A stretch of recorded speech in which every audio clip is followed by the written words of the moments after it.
What if the reason you feel unmotivated is not because you are lazy, broken, or lost, but because your soul is tired of chasing the wrong things? As a new year unfolds, many people search for motivation by pushing harder, demanding more from themselves, and setting heavier expectations. But Buddhism teaches something radically different. True motivation does not come from pressure, it comes from clarity, presence, and inner alignment. This is not a video about forcing yourself to do more. It is about learning how to live with intention again, about reconnecting with what quietly gives you energy, meaning, and direction. These are 10 powerful Buddhist habits to help you rediscover motivation in 2026, not by becoming someone new, but by returning to who you already are. Listen gently. Let these words meet you where you are, and allow this to be a calm beginning. Habit 1. Stop waiting to feel motivated. Begin with awareness. One of the greatest misunderstandings about motivation is the belief that it must arrive before action.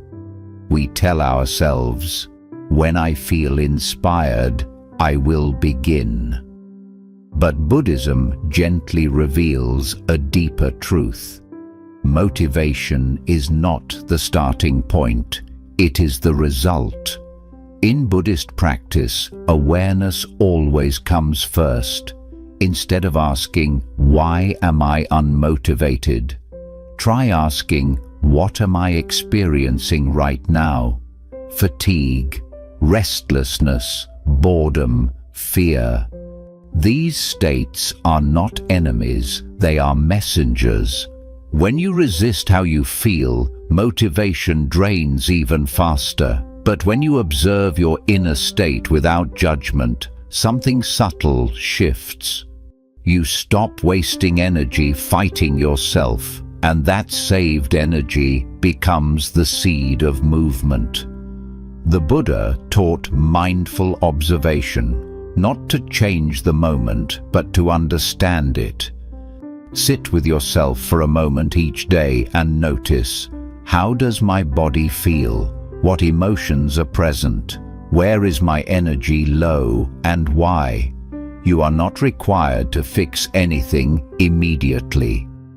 Awareness itself is already a form of action. Motivation often disappears when life feels overwhelming. The mind looks at everything at once and shuts down. But awareness brings you back to what is manageable. This breath, this moment, this single step. Instead of planning your entire future, try this Buddhist habit. Ask only, what is one small, kind action I can take right now? Wash one cup, write one sentence, take one mindful breath, step outside for 1 minute. Small actions done with awareness restore trust in yourself, and trust is the foundation of motivation. In Buddhism, effort is described as right effort, not forced, not aggressive, not self-punishing. Right effort respects your limits while gently inviting growth. You do not need to feel motivated to begin. You only need to be present enough to take one honest step. When awareness leads, motivation follows naturally, quietly, steadily, without pressure, and that kind of motivation lasts. Habit 2. Release comparison. Your path does not need to look like anyone else's. One of the greatest thieves of motivation in modern life is comparison. You scroll, You watch, you observe others moving faster, achieving more, appearing more certain, and slowly, without realizing it, your own path begins to feel inadequate, heavy, behind. Buddhism teaches that comparison is a form of suffering created by the mind, not because others are ahead, but because you have momentarily abandoned your own lane. The Buddha never taught a single timeline for awakening, success, or purpose. Each life unfolds according to its own causes and conditions. Your energy, your struggles, your history, and your inner work are entirely unique. When you compare yourself to others, you are measuring your inner journey against their outer presentation, and that measurement will never be fair. Motivation weakens when your efforts feel invisible, even to yourself. So this habit begins with a gentle return. Return to your own life. Return to your own pace. Return to your own reasons. Ask yourself, what matters to me now? Not 5 years ago, not to society, not to my family, but to me. What kind of effort feels meaningful, not performative? What kind of progress would feel peaceful? In Buddhism, there is deep respect for right timing. Some seasons are for building, some are for resting, some are for unlearning. None of these are wasted. A tree does not compare its growth to another tree. It simply grows according to the light and soil it receives. You are allowed to move slowly. You are allowed to change direction. You are allowed to redefine success. Motivation returns when you stop trying to prove your worth and start honoring your reality. Here is a simple practice. Each morning, before consuming the world's expectations, place a hand on your chest and silently say, "Today, I walk my own path." Notice how your nervous system softens. Notice how pressure loosens its grip. When comparison fades, energy returns. When judgment dissolves, clarity emerges. And when you stop measuring yourself against others, your motivation becomes sincere instead of strained. You do not need to catch up. You do not need to compete. You only need to continue gently, honestly, in your own direction. Habit 3. Simplify your life. Motivation grows in quiet spaces. One reason motivation feels scarce is because modern life is overwhelmingly loud. Too many options, too many demands, too many unfinished thoughts competing for your attention. Buddhism teaches that clarity does not arise from adding more. It arises from removing what is unnecessary. When your life is cluttered, your energy leaks. This clutter is not only physical, it is mental, emotional, and digital. Endless notifications, unspoken obligations, goals you no longer believe in but still carry out of habit. Motivation thrives in simplicity. The Buddha lived simply not because he lacked ambition, but because he understood something profound. When your life becomes quieter, your inner voice becomes audible again. Ask yourself gently, what am I doing out of obligation rather than alignment? What commitments drain me without giving meaning? What distractions keep me busy but unfulfilled? Simplifying does not mean withdrawing from life. It means choosing intentionally. Start small, clear one surface, cancel one unnecessary commitment. Create one moment of silence each day.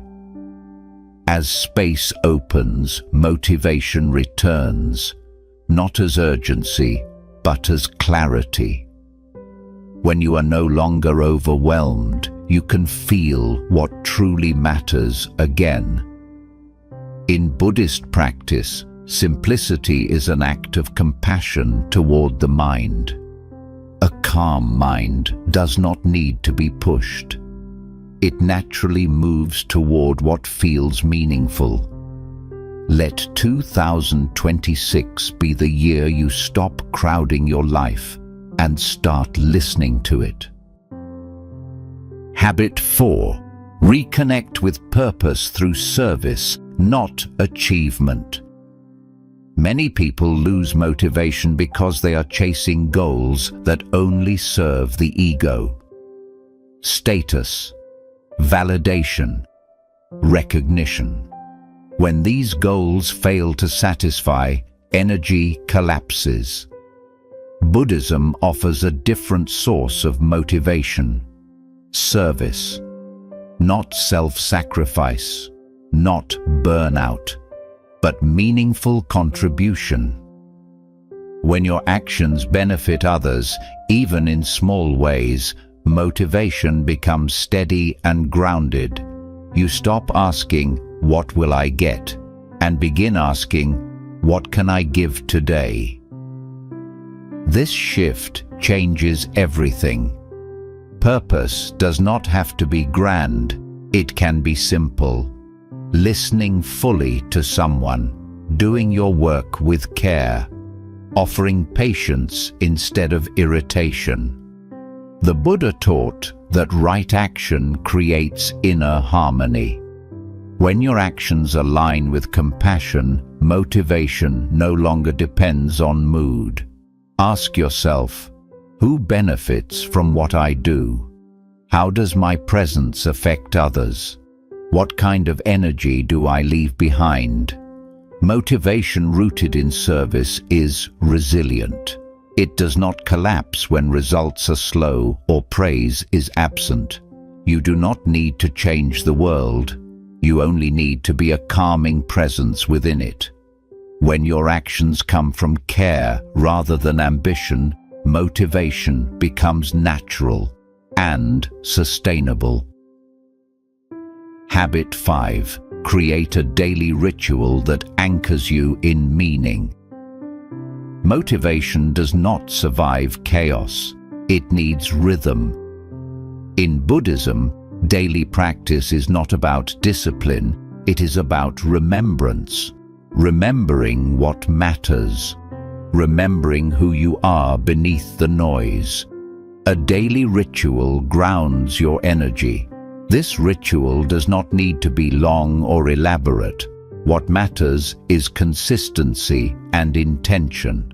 It could be 5 minutes of mindful breathing, reading a single paragraph of wisdom, drinking tea in silence, walking without your phone. This ritual becomes a refuge, a place where you return to yourself each day. Without ritual, motivation becomes dependent on external stimulation. With ritual, motivation becomes internal and steady. The Buddha emphasized daily practice because transformation happens gradually, not through bursts of effort, but through gentle repetition. Your ritual reminds you, I am not lost, I am present, I am moving, even slowly. Over time, this daily anchoring builds self-trust, and self-trust fuels motivation more powerfully than pressure ever could.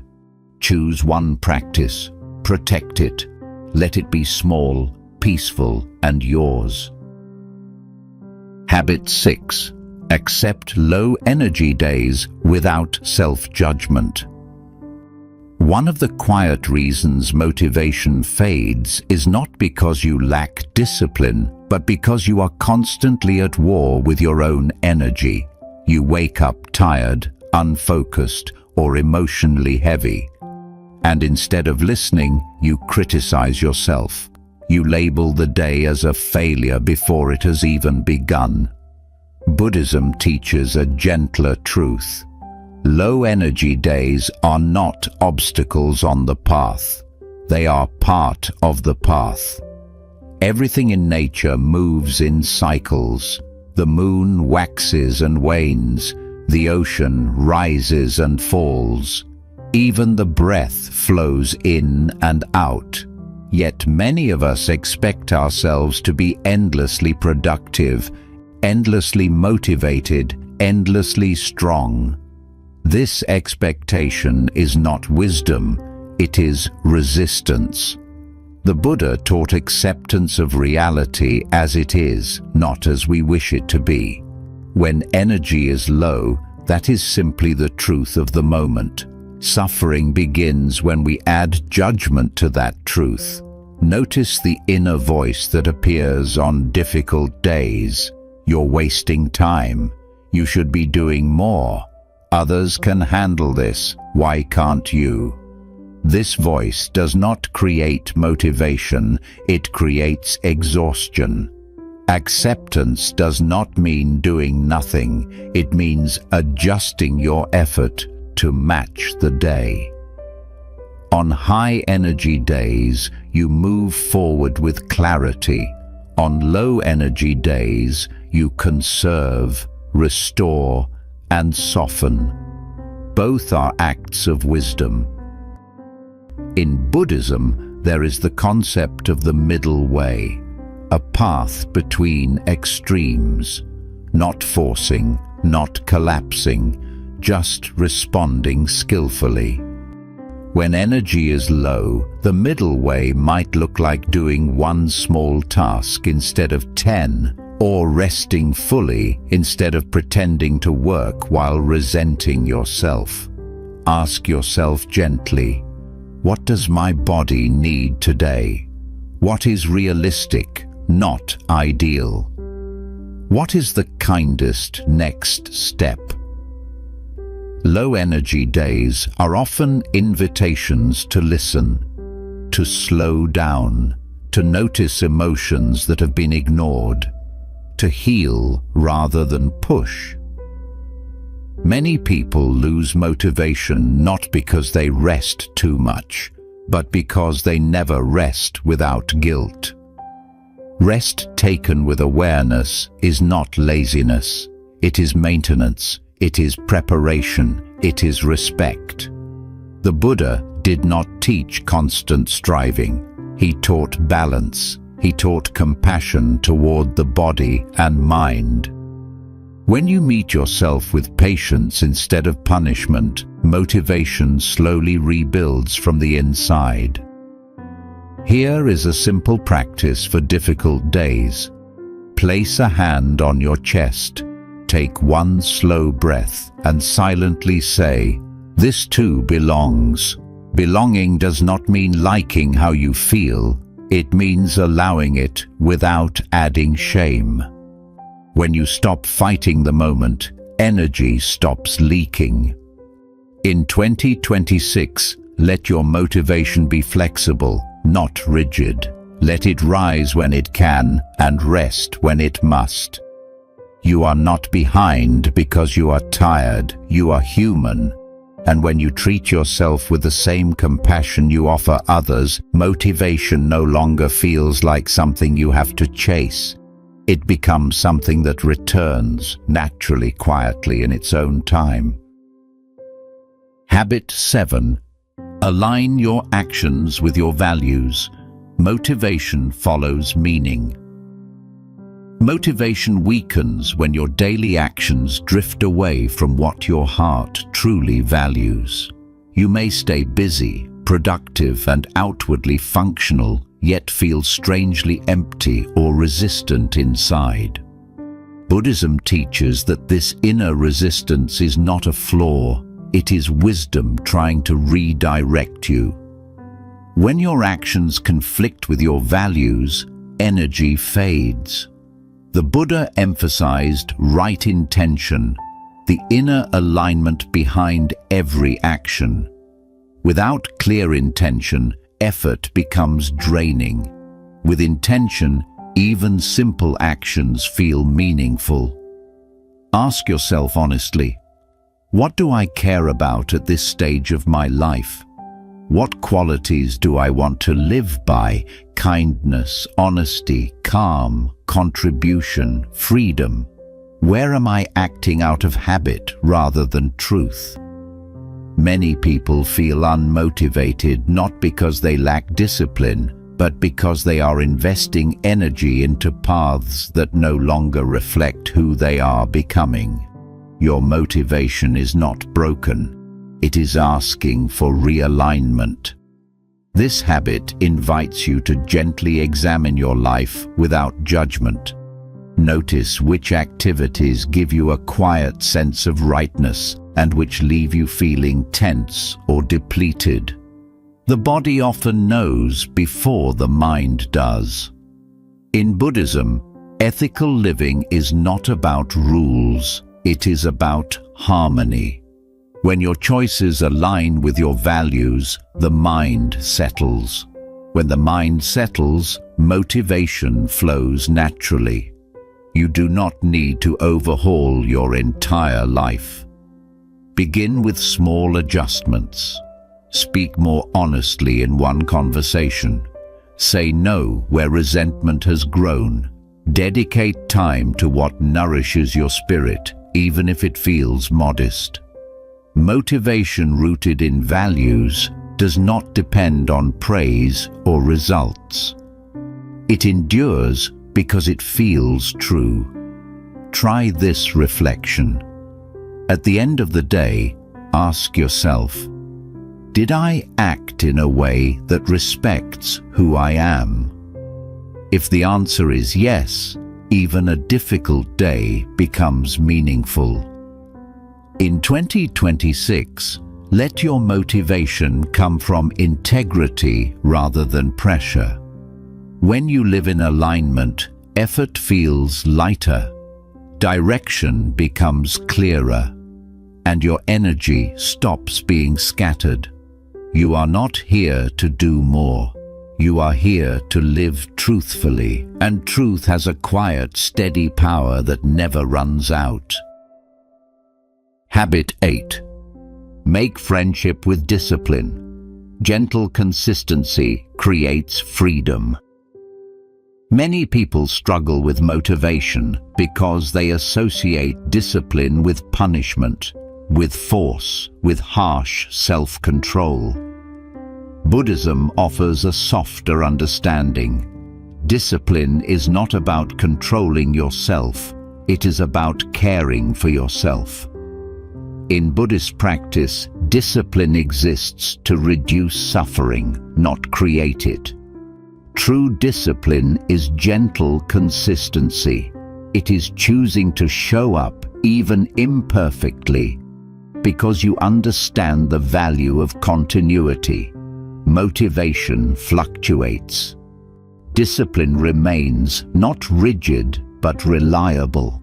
Think of discipline not as a demand but as a container, a structure that holds you when enthusiasm fades. When you rely only on motivation, progress becomes unstable. Some days you move forward, other days you stop completely.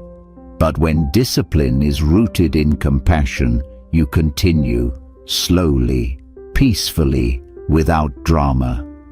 The Buddha taught daily practice not because people always felt inspired, but because consistency transforms the mind over time. This does not mean doing a lot. It means doing a little regularly. One page instead of a chapter. One stretch instead of a workout, one mindful breath instead of a full meditation. Discipline becomes sustainable when it is small enough to honor your humanity. Ask yourself, what is one practice I can commit to even on difficult days? What would consistency look like without self-punishment? Discipline supported by kindness builds self-trust, and self-trust is the strongest source of motivation there is. Each time you keep a small promise to yourself, you reinforce the belief, I can rely on myself. That belief fuels momentum far more effectively than sudden bursts of inspiration. In Buddhism, effort is balanced with compassion. When you fall away from practice, you simply return without guilt. There is no failure. There is only returning. In 2026, let discipline be your quiet ally. Let it support you, not control you.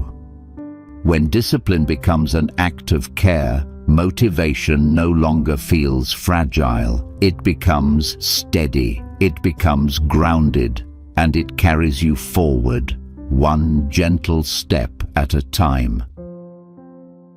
Habit 9. Practice non-attachment to outcomes. Focus on the path, not the result. One of the most overlooked reasons motivation fades is attachment to outcomes. You begin a goal with hope and clarity, but over time your energy becomes tangled in expectations. How fast should this work? What if I fail? What if it's not worth it? Slowly, the joy of effort disappears, replaced by pressure and fear. Buddhism teaches that this suffering does not come from effort itself. It comes from attachment to results. The Buddha spoke often about non-attachment, not as indifference, but as freedom. Non-attachment does not mean you stop caring. It means you stop letting the future decide whether the present is worth living. When your motivation depends on outcomes, it becomes fragile. Progress feels good only when it meets expectations. Setbacks feel unbearable, and the mind constantly jumps ahead, measuring, judging, calculating. This mental restlessness drains energy faster than any physical task. Buddhist wisdom offers a quieter approach. Place your attention on the quality of your effort, not the promise of reward. Ask yourself, can I take this step with care, even if I don't know where it leads? Can I show up today without demanding that today prove anything? Can the act itself be enough? In Buddhism, this is known as right effort without craving. You act because the action is wholesome, meaningful, or aligned, not because you are guaranteed a specific outcome. Think of planting a seed. You prepare the soil. You water it. You give it sunlight. But you do not pull on the seed to make it grow faster. Growth happens in its own time. Your role is to tend, not to control. Motivation stabilizes when you stop asking, will this work? And start asking, is this the right thing to do today? Attachment to outcomes often hides a deeper fear, fear of wasted effort, fear of disappointment, fear of meaninglessness. But Buddhism gently reminds us that no sincere effort is wasted. Every step shapes the mind. Every attempt refines awareness. Every moment of presence matters. Even when results are invisible, inner transformation is taking place. When you practice without attachment, something subtle changes. You feel lighter, less anxious, more willing to continue. You stop negotiating with the future and return to the present task. This does not mean you abandon goals, it means you hold them softly. Here is a simple practice. Before beginning any task, silently say, I will do my best, and let go of the rest. Notice how this softens your body. Notice how resistance eases. When outcomes no longer dominate your attention, motivation becomes intrinsic. You are no longer chasing validation, success, or certainty. You are engaged in the act of living with intention. The Buddha taught that peace arises when desire loosens its grip. Motivation rooted in peace is sustainable. It does not burn hot and fade quickly. It glows steadily. In 2026, allow yourself to work without constant self-evaluation. Let progress unfold naturally. Some days you will see results, some days you will not. Both days are part of the path. When you stop tying your worth to outcomes, effort becomes freer. When effort becomes freer, motivation returns. And when motivation is no longer enslaved to results, you discover something deeper than success. You discover contentment in the journey itself. You are not here only to arrive. You are here to walk. And every mindful step is already enough. Habit 10. Remember impermanence. Let the finite nature of life awaken your motivation. The most enduring and powerful source of motivation is not ambition, pressure, or fear of failure. It is remembrance. In Buddhist wisdom, there is a practice that gently yet profoundly reshapes how a person lives. Remembering impermanence. This is not a dark or pessimistic reflection. It is not meant to create anxiety or urgency rooted in fear. Instead, it is an awakening, a quiet realization that everything we experience is temporary and therefore deeply precious. This moment will pass. This year will pass. This version of you will pass. When this truth is ignored, life begins to feel dull and repetitive. Days blur into each other. Motivation fades because time feels endless, and what is endless rarely feels valuable. But when impermanence is remembered, even ordinary moments regain their weight and color. Life becomes vivid again.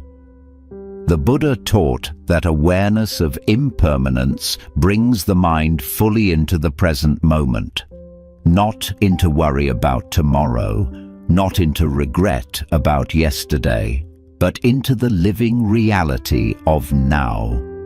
Many people struggle with motivation because they unconsciously believe they have unlimited time. They delay meaningful actions. They postpone healing. They tolerate situations that quietly drain them. They wait for the right moment to begin living more honestly. Impermanence gently interrupts this illusion and whispers, "This is the moment." Not to rush you, not to pressure you, but to wake you. When you truly understand that nothing is guaranteed, not health, not opportunity, not relationships, you stop spending energy on what does not matter. Motivation naturally shifts away from distraction and toward intention, toward what feels real, nourishing, and aligned. Ask yourself, without fear, if I truly accepted that this year will never return, how would I live differently? What conversations would I stop avoiding? What dreams would I stop postponing? What habits would I gently release? Impermanence does not remove joy, it deepens it. A shared meal becomes more meaningful. A quiet walk feels sacred. A simple effort carries dignity. When you remember that life is finite, motivation no longer needs to be dramatic or forceful. It becomes sincere. It becomes rooted in appreciation rather than pressure. Buddhism teaches that much of our suffering comes from clinging, trying to hold life still. We cling to identities, plans, expectations, and past versions of ourselves. But clinging consumes enormous energy. Acceptance restores it. When you accept that change is inevitable, you stop exhausting yourself trying to preserve everything. You begin participating in life as it unfolds rather than resisting it. Impermanence also softens self-judgment. You stop saying, "I should have done more by now," and begin saying, "I am here now. What matters in this moment?" Motivation becomes less about catching up and more about showing up. Here is a gentle reflection inspired by Buddhist practice. One day, this life will end. Given that truth, how do I wish to live today? Notice how this question simplifies your priorities. Notice how distractions lose their grip. Notice how clarity quietly arises. Impermanence does not motivate through fear of death. It motivates through love for life, love for this fleeting chance to act with kindness, love for the opportunity to live with awareness while you can. You do not become motivated because time is running out. You become motivated because time is meaningful. In 2026, allow impermanence to guide your energy gently. Let it remind you that even unremarkable days are irreplaceable. Let it encourage you to bring presence into your actions, sincerity into your words, and care into your choices. Do not wait to feel completely ready. Do not wait for perfect confidence. Do not wait for certainty. Life does not offer guarantees, only invitations. Each breath is an invitation. Each day is an invitation. Each moment is an opening. When you remember impermanence, procrastination loosens its hold. Regret softens. Motivation clarifies. You stop living on autopilot and begin living deliberately, even in small ways. You realize, this moment is enough to begin. This breath is enough to continue. This imperfect effort is enough. The Buddha taught that awakening does not happen all at once. It happens through awareness, repeated gently over time. Remembering impermanence is one of the most powerful forms of that awareness. One day, you will look back not at how much you achieved, but at how consciously you lived, at how present you were, at how deeply you cared. When you live with this remembrance, motivation no longer feels like something you must chase or force. It becomes a quiet companion, steady, sincere, and grounded, walking beside you as you choose again and again to be fully here while you can. That is the deepest motivation of all. As we come to the end of this reflection, remember this: motivation is not something you must force into existence. It grows naturally when you live with awareness, compassion, and truth. Carry these habits gently into your days. Return to them when you feel lost, tired, or uncertain. Every mindful step counts. If this wisdom brought you calm, clarity, or encouragement, consider subscribing to Mindfulness. Your presence here helps us share peaceful teachings and Buddhist wisdom with others seeking balance and meaning. Thank you for listening. May you be steady. May you be present. May you walk into 2026 with quiet strength and peace.